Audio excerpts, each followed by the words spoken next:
Hello বন্ধুরা, কেমন আছো? সবাই ভালো আছো তো? অবশ্যই। আজকে মা আমাদেরকে কই নিয়ে যাচ্ছে দেখি। মা বলে এক জায়গায় নিয়ে যাবে আমাদেরকে সবজি তোলার জন্য। তা যাচ্ছে আমরা পিছনে পিছনে সবাই, মার পিছনে। মা আমাদের ঢ্যাঁড়স খেতে নিয়ে এসেছে। অনেকে ঢ্যাঁড়সের জায়গায় ভিন্ডিও বলে, তা আমরা ঢ্যাঁড়স বলি। মা ভাবছে যে কোনটা তুলবে না তুলবে, বুঝতে আছে যে তুলছে মা কচি কচি দেখে।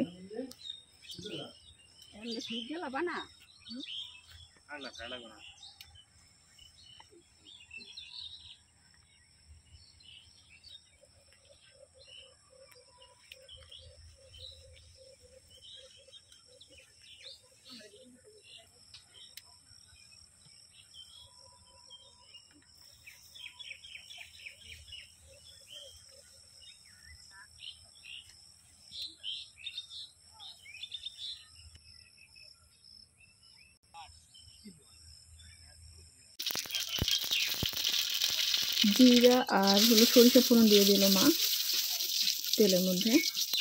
ভালো করে নেড়ে নিলে আসলে কি স্মেলটা সুন্দর আসে।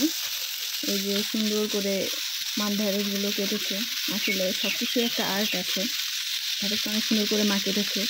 আর ঢ্যাঁড়সের গাছে তো পরিমাণ অল্প ছিল লাস্টের দিকে, এই জন্য আলু মিক্স করছে। এটা আসলে খেতে মজা লাগে। একটু হলুদ লবণ দিয়ে দিল মা, সাথে নেড়ে চেড়ে নিচ্ছে। আর মাটির চুলাতে রান্না অনেক মজা হয়। আর মা রান্না আসলে অনেক মজা, দেখি মনে হচ্ছে অনেক টেস্ট হবে, সুন্দর সুন্দর।